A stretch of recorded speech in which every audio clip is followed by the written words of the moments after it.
My sister and her husband are living with our parents, yet they're outraged that I won't babysit. I sat in my childhood bedroom, clutching the acceptance letter like it might disappear if I blinked. 22 years old, fresh business degree from State University, and somehow I'd ended up right back where everything started. The house smelled exactly the same.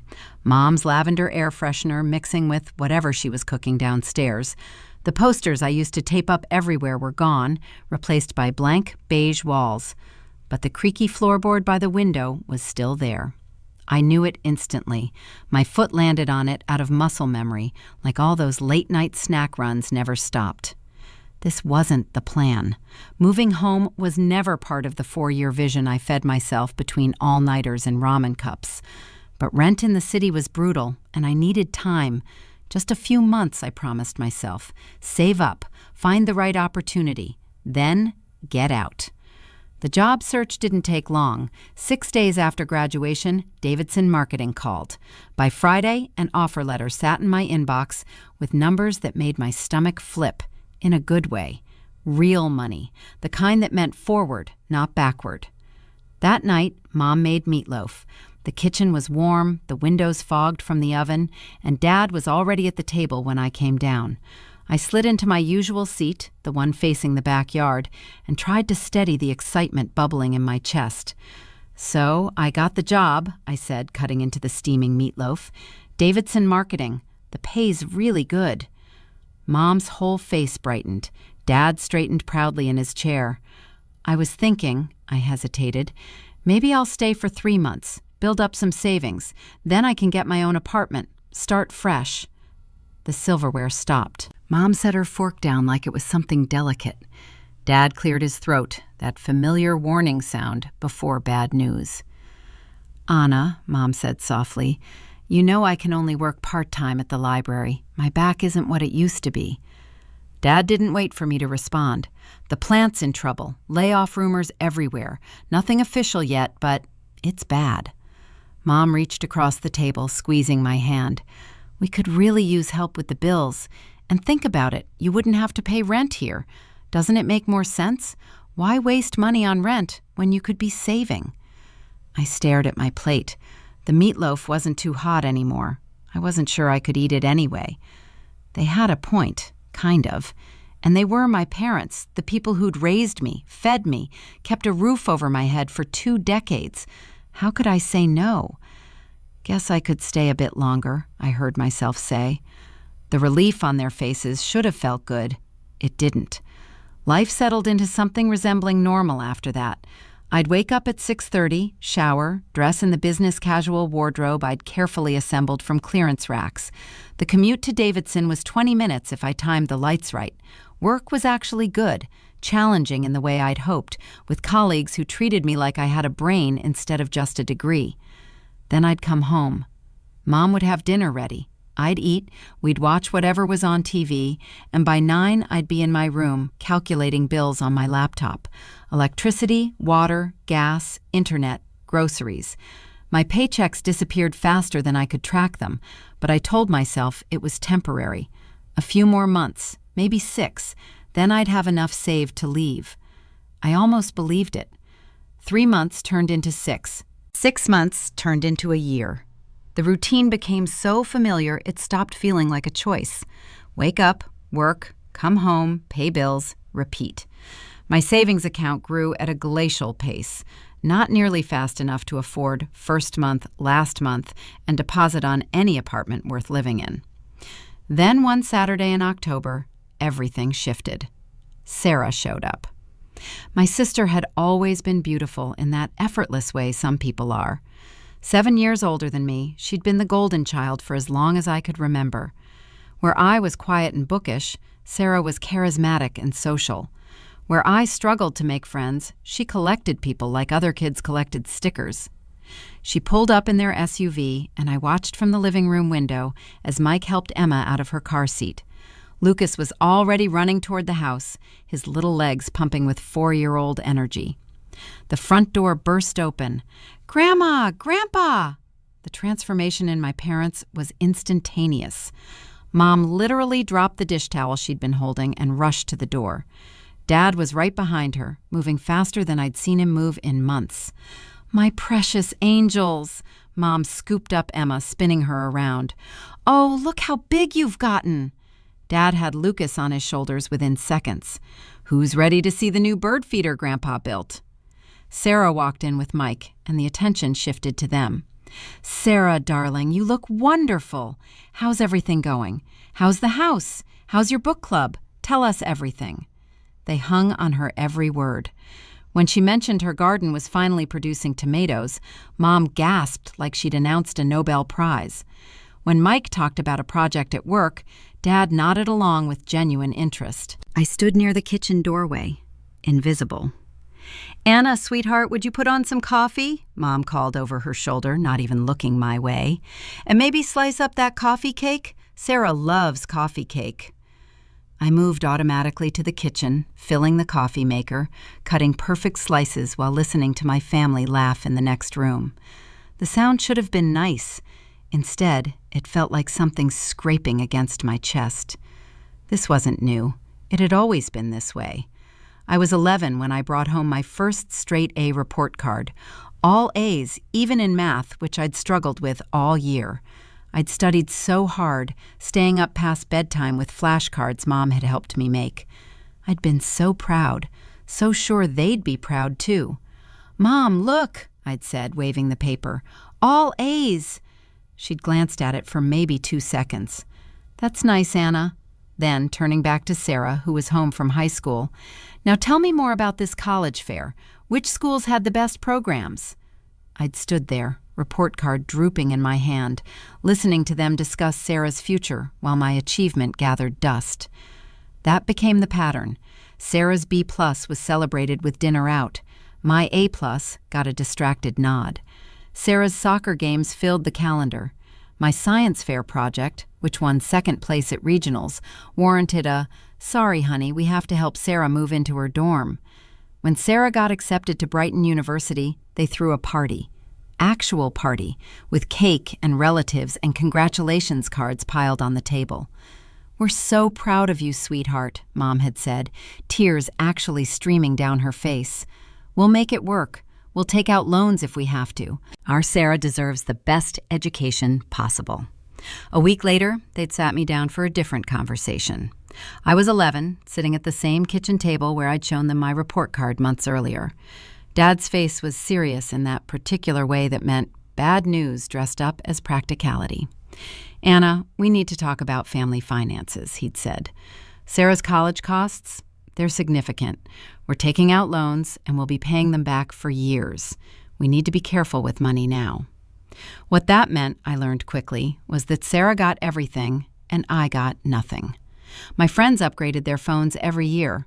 I kept my flip phone until the screen literally cracked in half.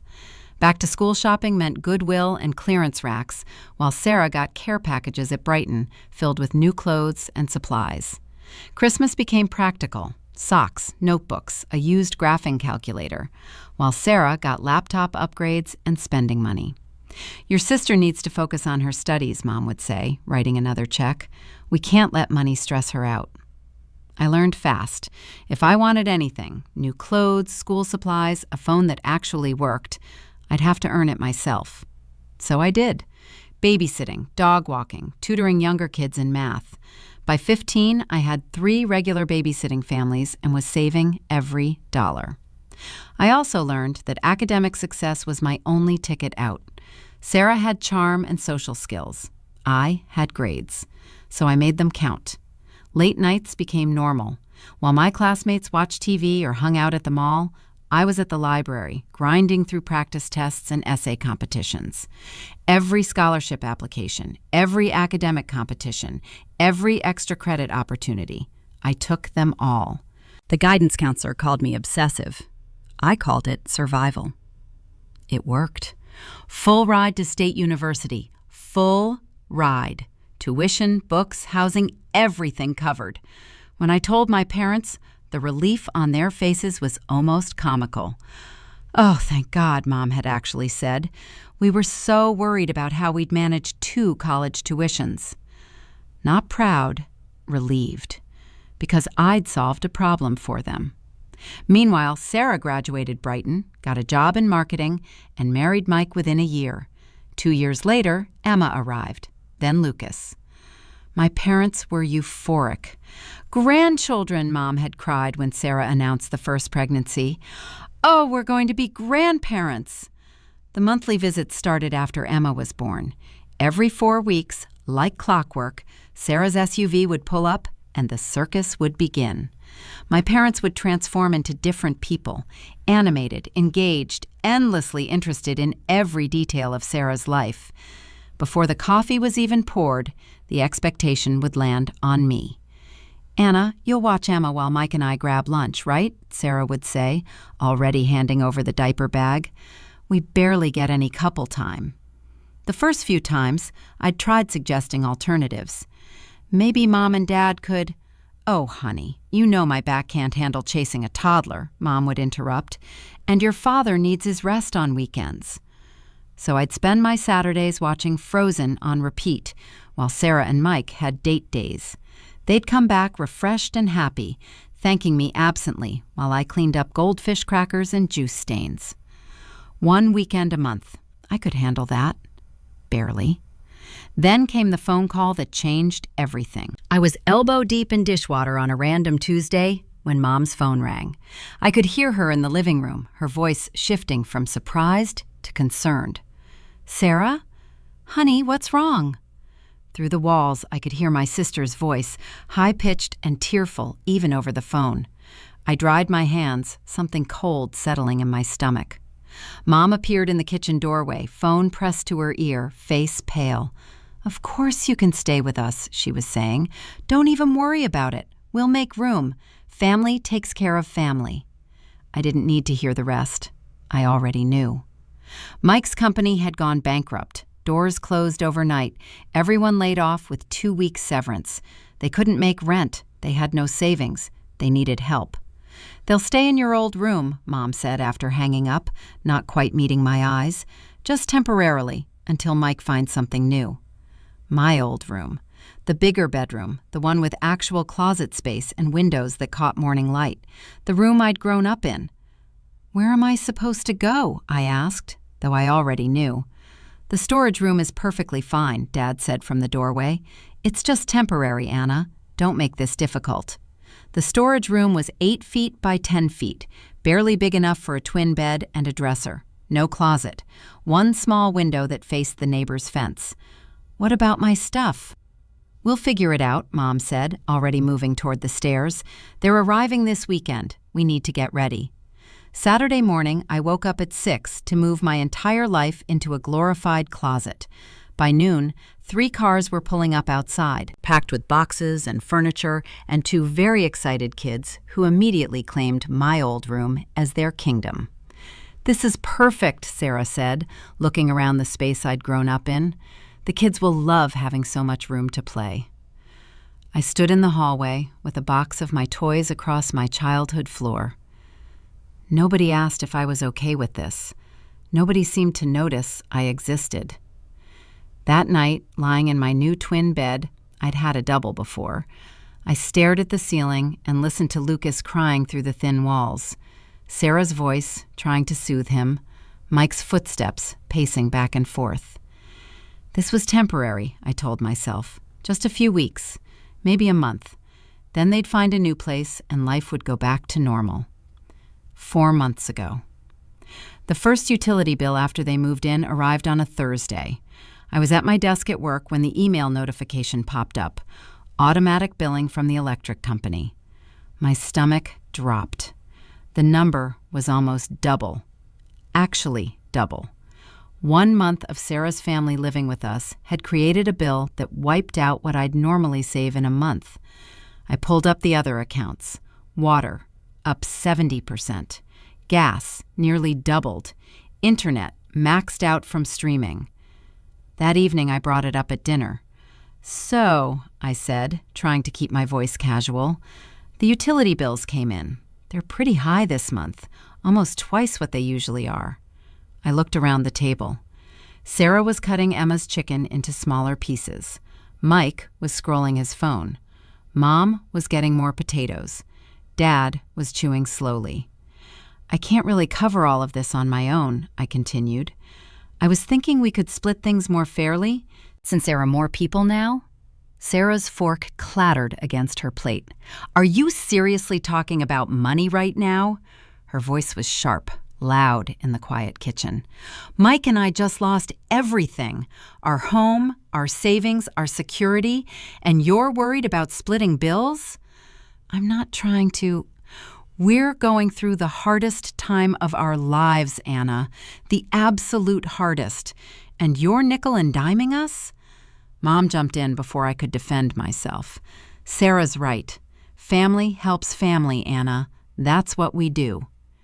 This isn't about being stingy, Dad added, that disappointed tone creeping into his voice. Your sister and Mike need our support. This isn't the time to count pennies. I looked down at my plate, the chicken I'd paid for, the vegetables I'd bought, at the table I was keeping in this house. Fine, I said quietly. Never mind. 3 weeks later, Mike got a job. Insurance sales, less than half his old salary, but it was something. I thought maybe things would improve. Maybe they'd start contributing. Maybe the bills would ease. Instead, it got worse. It's so hard being alone with the kids all day, Sarah started saying almost immediately. Mike leaves at 8 and doesn't get back until 6:30. I'm going crazy. I need adult conversation. I need time for myself. The requests started small. Anna, could you watch the kids for an hour while I run to the store? Anna, would you mind keeping an eye on them while I take a shower? Anna, I need to make some calls for our insurance stuff. Could you just play with them for a bit? Then the requests got bigger. I'd come home from work, after a full day at the office, after an hour commute, exhausted and ready to collapse, and Sarah would already be in the doorway, purse in hand, makeup done. Oh, perfect, you're here. Mike and I are meeting the Johnsons for dinner. The kids already had a snack, but they'll need dinner around 6. We'll be back by 10. And she'd be gone before I could even respond. Weekends became a special kind of hell. Friday evening, Sarah and Mike would casually announce their Saturday plans. Brunch with friends, shopping trip to the outlets, movie date, a full day at the spa. You don't mind watching Emma and Lucas, right? You weren't doing anything important. My plans, gym, grocery shopping, literally anything for myself, apparently didn't count as important. And conveniently, mysteriously, my parents were suddenly very busy on weekends, visiting relatives, running errands, garden projects that took all day. So there I'd be, Saturday morning, watching Paw Patrol for the 4th time, while Emma demanded snacks every 15 minutes, and Lucas had a meltdown because his socks felt weird. By Sunday night, I'd be completely drained. The house would be destroyed. Toys everywhere, juice stains on the couch, goldfish crackers ground into the carpet. I'd still need to cook dinner for everyone because, Anna, you're such a good cook, and we've been gone all day. We're exhausted. One Sunday evening, after a particularly brutal weekend, I finally snapped. They were all at dinner, Sarah talking about the amazing brunch place she and Mike had discovered, Mom asking about every detail, Dad nodding along like she was describing a Nobel Prize ceremony. I need to talk to you all, I said, setting down my fork with more force than necessary. The conversation stopped. This situation with the childcare isn't working for me. I'm exhausted. I work all week and then my entire weekend is gone because I'm babysitting. I can't keep doing this. Sarah's face went carefully blank. What do you mean it's not working? I mean exactly what I said. I'm tired. I need my weekends. I need time for myself. Mom reached over and patted Sarah's hand, not mine, Sarah's, with a sympathetic smile. Anna, honey, this is actually good for you, Mom said, her voice that particular brand of condescending that made my teeth hurt. Think of it as practice. Someday when you're a mother, you'll need to know how to handle children. This is valuable experience. Dad nodded sagely. Your sister needs support right now. We all need to pitch in. I am pitching in, I said, hearing my voice rise despite my best efforts. I pay all the bills. I work full-time. I cook dinner half the week. And now I'm giving up my entire weekends, too? Sarah's eyes were filling with tears, the performative kind that always worked on our parents. I can't believe you're making this about you, she said, voice quavering. We've lost everything, Anna. Everything. Our home, our savings, our independence. And you're complaining about babysitting your own niece and nephew? Family helps family, Mom interrupted firmly. That's final. And just like that, the conversation moved on. Sarah wiped her fake tears. Dad changed the subject to something he'd seen on the news. Mom started clearing plates. I sat there, invisible again, and something inside me started to crack. Nothing changed after that conversation. If anything, it got worse. Sarah and Mike seemed to view my complaint as permission to push harder. They'd be waiting by the door when I got home from work, already dressed to go out. We're meeting the Thompsons for happy hour, they'd say, car keys jangling. Kids had their snack, dinner's in the fridge, just heat it up. We'll be back late. And they'd be gone before I could even set down my work bag. Pedestrians became something I actively dreaded. I'd wake up Saturday morning with anxiety already tight in my chest, knowing I'd spend the next 2 days watching children's shows and breaking up fights, while Sarah and Mike did whatever they wanted. Then came the Wednesday that changed everything. I was at my desk trying to focus on a marketing analysis despite bone-deep exhaustion when Rachel stopped by my cubicle. Rachel from accounts, the one person at work who'd become an actual friend. Hey, she said, perching on the edge of my desk with that bright energy she always had. A bunch of us are doing something fun this weekend. Want to come? I looked up from my spreadsheet, surprised. Doing what? Ski trip, Pine Ridge Resort. We're leaving Saturday morning, coming back Sunday night. The snow's supposed to be perfect. It'll be so fun. For the first time in months, maybe years, I felt actual excitement. Skiing, a whole weekend away. No kids, no guilt trips, no being taken for granted. Just fun. Actual, real fun. Yes, I said before I could talk myself out of it. Yes, absolutely. Count me in. Rachel beamed. Perfect. We leave at 8 Saturday morning. Pack warm. Friday evening, I was in my tiny bedroom, the storage room that had become my prison, packing my duffel bag.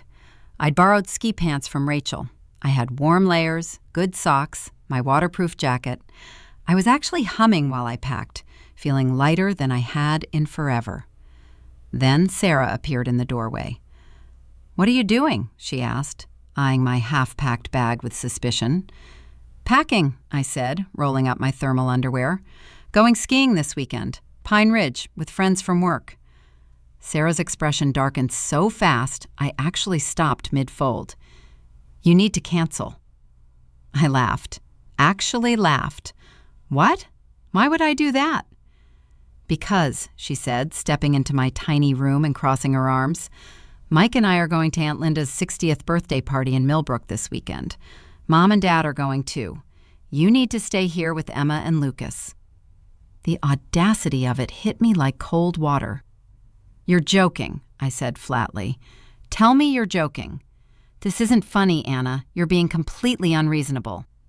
No, I said, turning back to my packing. What's unreasonable is you assuming I'll cancel my plans I made days ago, because you didn't bother to tell me about yours until the last second. It's not last second. We've known about Aunt Linda's party for weeks. Cool. So why am I just hearing about it now? I stuffed my ski socks into the bag with more force than necessary. Why wasn't I invited to the planning? Why wasn't I asked if I was available? Sarah's face flushed. We all discussed it and decided. You all decided, I interrupted, without me. You decided what I'd be doing with my weekend without even asking. That's not a discussion, Sarah. That's you making assumptions about my time. The party is adults only. Aunt Linda specifically said no kids. Then that sounds like a you problem, I said, zipping up my bag. They're your kids. Figure it out. Sarah's mouth fell open. She stood there actually sputtering before spinning around and storming out. Mom, Dad, Mike! her voice echoed through the house. "You need to hear what Anna's doing." I kept packing, hands shaking now with anger and adrenaline. I could hear the thundering footsteps, the gathering storm of family outrage. Within 30 seconds, my tiny room was crowded. Sarah, tears streaming. Mike, looking confused and angry. Mom, hands on hips. Dad, disappointment etched into every line of his face. "What's this about you going skiing?" Mom demanded. "Exactly what it sounds like," I said, keeping my voice steady. "I'm going to Pine Ridge Resort with friends for the weekend." "But you can't," Sarah's voice went shrill. "We have Aunt Linda's party." "No," I corrected, shouldering my duffel bag. "You have Aunt Linda's party. I have skiing plans." Mom stepped forward, her face set in that expression I knew too well, the one that meant she was about to guilt me into compliance. "Anna, be reasonable. Sarah and Mike need—" "Why am I just hearing about this party now?" I interrupted, looking at each of them. "Why wasn't I included in any of the planning? Why wasn't I invited?" Silence.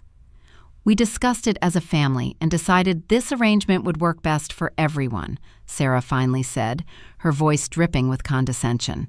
"We go to the party, you watch the kids. It's the most logical solution." "You discussed it," I said slowly, "without me, and decided what I'd be doing with my weekend. How convenient." "You can't bring small children to a sophisticated adult party," Sarah sniffed. Aunt Linda was very clear about that. I looked at all of them, my sister with her fake tears, my brother-in-law with his entitled expression, my parents with their disapproval. "Not my problem," I said. "They're your kids, Sarah, your responsibility. Either don't go to the party or hire a babysitter." "A babysitter? With what money?" Mike finally spoke up. "Again," I said, heading toward the door, "not my problem." "How dare you?" Mom's voice rose. "After everything we've done for you." I stopped, turned around, and something inside me just broke. All the years of being invisible, being used, being taken for granted, it all came pouring out. "After everything you've done for me," I repeated, my voice dangerous and quiet. "Let me be crystal clear about something. I am going skiing tomorrow.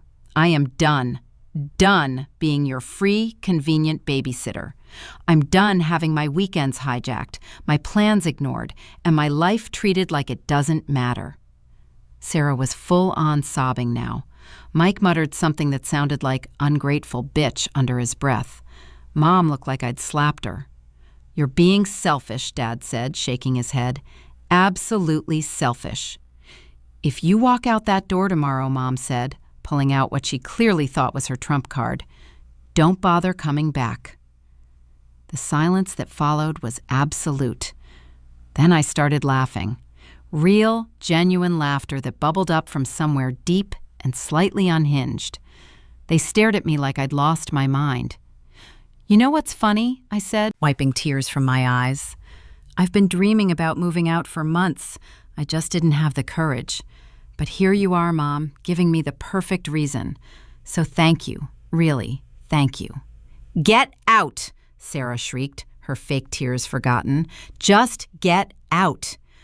Gladly. I pulled out my phone and dialed Rachel's number, putting it on speaker just to drive the point home. "Hey, Rachel," I said when she answered. "Is that offer to crash at your place still good? Not just after skiing, but maybe for a while?" "Of course." Rachel's cheerful voice filled my awful little room. "I've got a spare bedroom and everything. Want to come over now?" "Perfect. I'll be there in half an hour." I spent the next 20 minutes gathering everything I could fit in my car. Clothes, documents, laptop, books, anything important. They watched from doorways like I was performing some incomprehensible ritual, unable to believe I was actually doing this. When I'd loaded the last box into my trunk, I walked back inside one more time. They were all gathered in the living room now, a family portrait of shock and outrage. "One more thing," I said, my voice steady and clear. "Since I won't be living here anymore, I won't be paying the bills either. You'll need to figure out utilities, groceries, and everything else on your own." Mom's face went white. "But The electricity bill, the water, groceries. Not, I said clearly, my problem anymore. I walked out. Behind me, I could hear Mom's voice rising in panic, Sarah still crying, Dad trying to call me back. I got in my car, started the engine, and drove away. My phone started lighting up before I even reached the end of the street. Calls from Mom, texts from Sarah, voicemails from Dad. I let them all go to voicemail, focusing on the road ahead. Rachel's apartment was on the other side of town, a cute 2-bedroom in a complex with actual amenities. She answered the door in pajamas, took one look at my face, and pulled me into a hug. "You okay?" "I will be," I said. That night, lying in Rachel's actual guest room, which was bigger than the storage room I'd been living in, I finally checked my phone. 43 missed calls, 67 text messages. Sarah, how could you do this to us? Mom, you're destroying this family. Submerged. Dad, your mother is in tears because of you. Sarah, the kids are asking where you are. We need you, Anna. Sarah, you're so selfish, I can't believe we're related. I read them all, then I turned off my phone and went to sleep. Saturday morning, Rachel and I drove to Pine Ridge. The resort was beautiful. Snow-covered mountains, crisp air, the kind of postcard-perfect winter scene I'd forgotten existed. We skied, we laughed, we had hot chocolate by the fire. We stayed up late talking about nothing important, and not once, not one single time, did I have to worry about anyone else's kids or problems or needs. It was the best weekend I'd had in years. Sunday night, back at Rachel's place, I opened my laptop and started searching for apartments. My salary, no longer disappearing into my family's bottomless pit of bills, could actually cover a decent place. 1 bedroom, good location, reasonable rent. By Wednesday, I'd found it. A little apartment with big windows and hardwood floors, just 15 minutes from work. I signed the lease that same day. My first week in my own place felt like learning to breathe after being underwater. I woke up to silence, made coffee, and drank it hot. Came home to an apartment that stayed exactly how I left it. The messages kept coming, though. Please come home, we need to talk. You can't just abandon your family. This is very immature. The bills are so high this month. Emma keeps crying for you. I didn't answer the calls, but I read every message, watching the cycle from guilt to anger to desperation. After a week of silence, Mom tried a different approach. Her number flashed on my phone at 8 p.m. on a Tuesday. I answered. Anna, finally! Her voice was sharp with relief and anger. I cannot believe you ruined our entire weekend. Aunt Linda's party was completely disrupted because of your selfish behavior. Sarah and Mike couldn't come because you refused to watch the children. Mom, do you have any idea how embarrassing that was? Having to explain to everyone why our daughter couldn't even help her own family for 1 weekend? Stop, I said quietly. We raised you better than this. Your father and I, stop. Louder this time. She actually stopped. I'm done, I said, my voice steady. I'm done being treated like a servant. I'm done being the family ATM and free babysitter while being treated like I don't exist. I'm done sacrificing my time, my money, my entire life for everyone else's convenience while nobody even notices I'm a person. Anna, I know things haven't been perfect. No, I interrupted. You don't get to downplay this. Things haven't been not perfect. They've been awful. I have been used and dismissed and taken for granted for years. Years, Mom. But we're family, she said, her voice shifting to that wheedling tone I knew too well.